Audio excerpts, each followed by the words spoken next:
Carnivores, hunting, blood, and territory wars. All in a rated G family movie.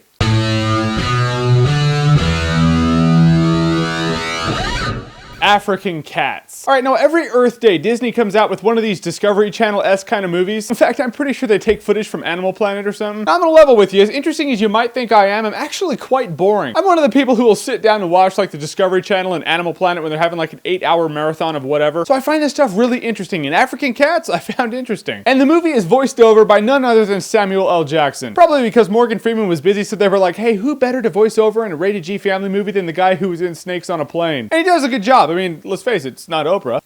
African Cats ultimately follows 2 lion families and a cheetah family. But the funny thing is, it's just nature doing its thing, so there are no good guys or bad guys until Samuel L. Jackson tells you that that's the bad guy. And let's face it, he does. There's this family of lions in the north, and Samuel L. Jackson's all, he owns the northern territories, but he is not content. He wants the southern territories. That's right, African Cats is a territory war. I mean, when the lions meet on the river, you just imagine that the lions from the north are like, yeah, this is our river, what you doing in our space? Oh, you're just taking a drink, what you think of that? No, the bollocks, what I think. Took the words out my mouth, you did. Go back to your king. Tell him we're coming. Apparently lions in Africa sound like Jason Statham, I don't know. It's like African Cats gives you a new perspective on the Lion King. It's like you know how it really runs now. I mean, these animals are really fascinating. It's cool to see how their family mechanic works. They're defensive of their families, and then, you know, if one takes over the other one just goes away, and they're like, all right, the pride's yours now. That's interesting to me. I want to know how these people get these shots. These shots are crazy. I'd love to be the guy with, like, you know, the bush on his back, and like the mud on his face with the camera filming this stuff. That'd be the job right there, because let's face it, these shots are awesome. But I couldn't do it because there are parts where, like, you know, a little baby dies or something, a little baby cat, and the cameraman's just filming it like, all right, well, he's gonna die, I can't interfere. How many girls do you think you'd get after that? I lost my arm to a hyena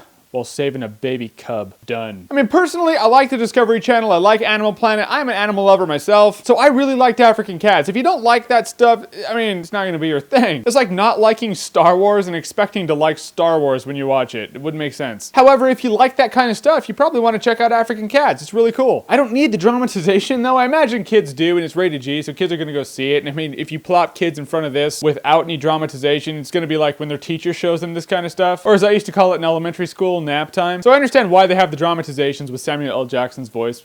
Kids need to be entertained. So I would say I would buy African Cats even on Blu-ray, or I'd just buy Life on Blu-ray for like 3 times the price and 100 times the hours. But if you like what you've seen here and you want to see more, click right here to see more.